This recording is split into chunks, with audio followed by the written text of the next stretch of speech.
موجود ہے کہ جب فرعون نے ایک خواب دیکھا تھا اور پھر معبرین کو بلا کر کے کہا کہ میں نے ایک خواب دیکھا ہے، اس کی مجھے تعبیر بتاؤ، بڑا پریشان کن خواب ہے.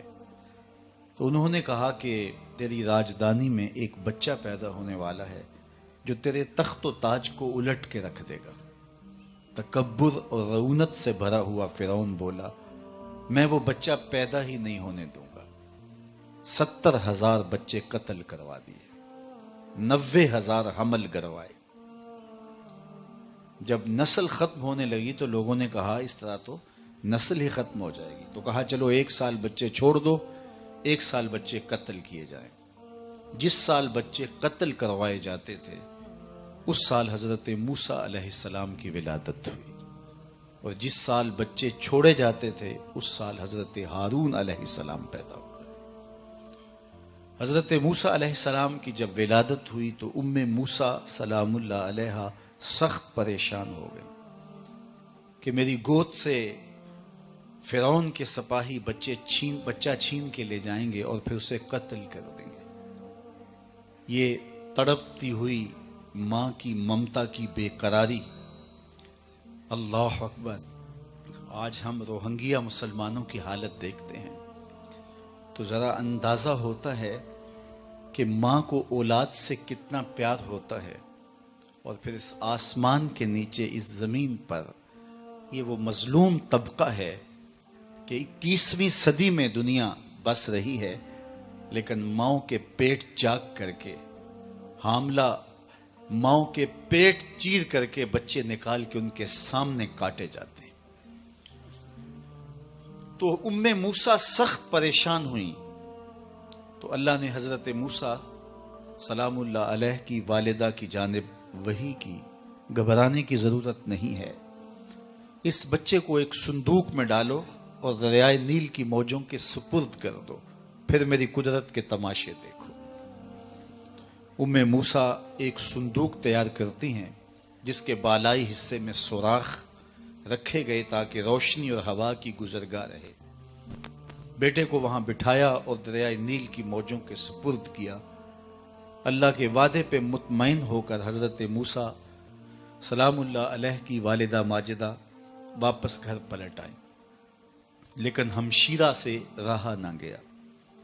وہ دریا کنارے کنارے چلنے لگی، اور جب صندوق ڈوبنے لگتا تو بہن کا کلیجہ بھی ڈوب جاتا، اور جب وہ صندوق تیر کے سطح آب پہ آتا تو دکھی دل بہن کو قرار نصیب ہوتا. تو اللہ کا کرنا ایسا ہوا کہ پانی کا بہاؤ اس صندوق کو ادھر لے گیا جدھر فرعون کے محلات تھے. شام کا وقت تھا. فرعون اپنی بیوی کے ساتھ گزرتے ہوئے پانی کے منظر سے لطف اندوز ہونے کے لیے دریا کے کنارے بیٹھا تھا. چونکہ یہ اولاد سے محروم تھے، دل بہلا رہے تھے کہ پانی کے دوش پر ایک صندوق آتے ہوئے دیکھا. تجسس اور شوق کی چنگاریاں روشن ہوئیں، اور غوطہ خوروں کو کہا کہ اس صندوق کو نکال کے لاؤ، ہم دیکھیں اس میں کیا ہے.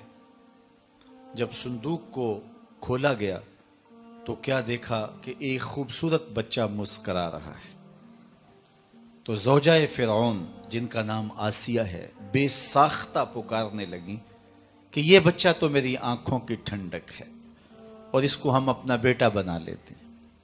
علماء نے لکھا کہ نبی کے ساتھ کیا گیا پیار رائے گاں نہیں جاتا. اللہ نے اس خاتون کو بعد میں ایمان نصیب کر دیا.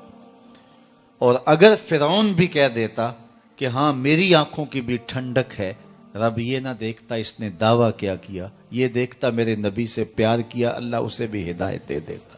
خیر اس کا مقصود نہیں تھا، لیکن یہ طے پا گیا کہ اسے اپنا بیٹا بنا لیتے. سب سے پہلی فکر دودھ کی تھی.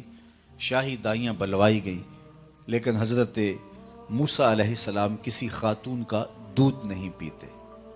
سخت پریشانی بن گئی. اللہ قرآن میں فرماتا ہے ہم نے ان پر حرام کر دیا تھا کہ اپنی ماں کے علاوہ کسی اور خاتون کا دودھ ہی نہیں پینا. اب یہ پریشان، جو دائی دودھ پیش کرتے یہ منہ پھیر لیتے.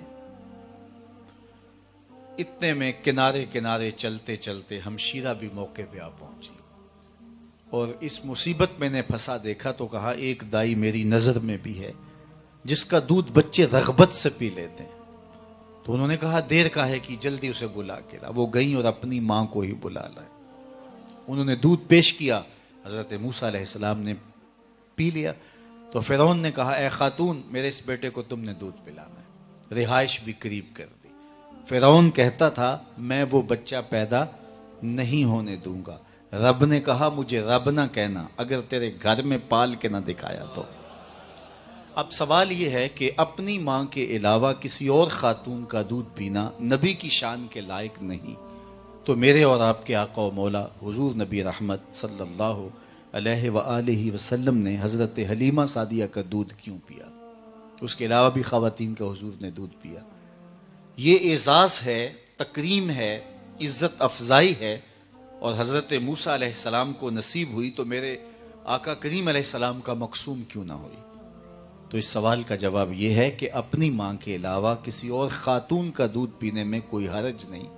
بھیڑ بکری گائے اور بھینس کا دودھ پینے میں حرج نہیں ہے, تو کسی خاتون کا دودھ پینے میں کیا حرج ہو سکتا ہے؟ حضرت موسیٰ علیہ السلام کا ماجرا اور تھا, حضور کا ماجرا اور ہے. یہاں اگر حلیمہ سعدیہ کا دودھ حضور نے پیا ہے تو حضور کے دادا محترم نے ان کو پورا صلہ دیا ہے, اور وہاں فرعون کا دربار تھا. اور دوسری بات یہ کہ کل فرعون کے دربار میں کھڑے ہو کے حضرت موسیٰ علیہ السلام نے اللہ کی توحید کا جب اعلان کرنا تھا تو فرعون نے زیر لب مسکرا کے کہنا تھا کہ میرے گھر پلتا رہا آج مجھے عقل سکھانے آ گیا. اور اس نے کہا تھا نا الم نربک فینا ولیدا, میرے گھر میں پلے ہو اور آج مجھے عقل سکھانے آئے ہو. تو اس نے یہ تانا دینا تھا, اللہ نے اس کا جواب پہلے سکھا دیا کہ جب وہ یہ تانا دے اللہ کا نبی منہ توڑ سکے میاں پلا تیرے گھر میں ہوں, دودھ اپنی ماں کا ہی پیتا رہا ہوں.